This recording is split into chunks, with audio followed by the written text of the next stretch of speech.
જો તમે pant house seeker છો તો આ 2 BHK પેન્ટ હાઉસ તમારા માટે છે, જે ચાંદખેડામાં લોકેટેડ છે. આવો એકવાર આપણે વ્યૂ કરીએ. અત્યારે આપણે ફોયરમાં છીએ. આ એક ફ્લેટ છે, લિફ્ટ, સ્ટેર્સ અને આ છે ફ્લેટ.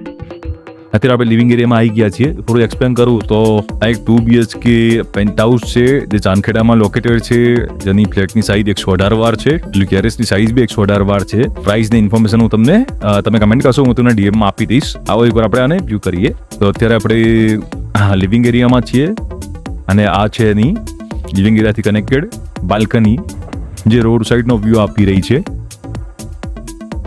અહીંથી આપણે હવે લિવિંગ એરિયાથી કનેક્ટેડ ટેરેસમાં જતા રહીશું. ઘણું મોટું ટેરેસ છે અને ટેરેસથી ગાર્ડનનો વ્યૂ આવે છે. અને ટેરેસની એન્ટ્રી અને લિવિંગ એરિયાની એન્ટ્રી વચ્ચે જાળી લગાવેલી છે લોખંડની. આ લિવિંગની સાથે ડાઇનિંગ એરિયા કનેક્ટેડ છે અને આ કિચન છે, જેમાં વોશ યાર્ડ અંદર કવર કરેલો છે, કિચનની સાથે જ કનેક્ટેડ છે. આ છે બેડરૂમ નંબર 1. આ છે કોમન બાથરૂમ અને આ છે બેડરૂમ નંબર 2, જે માસ્ટર બેડરૂમ છે, એટેચ બાથરૂમ સાથે અવેલેબલ છે. વધારે માહિતી માટે તમે કમેન્ટ કરશો તો ઓટોમેટિક DMમાં આવી જશે, ત્યાં તમને વધારે માહિતી મળી જશે. Thank you very much. જય માતાજી.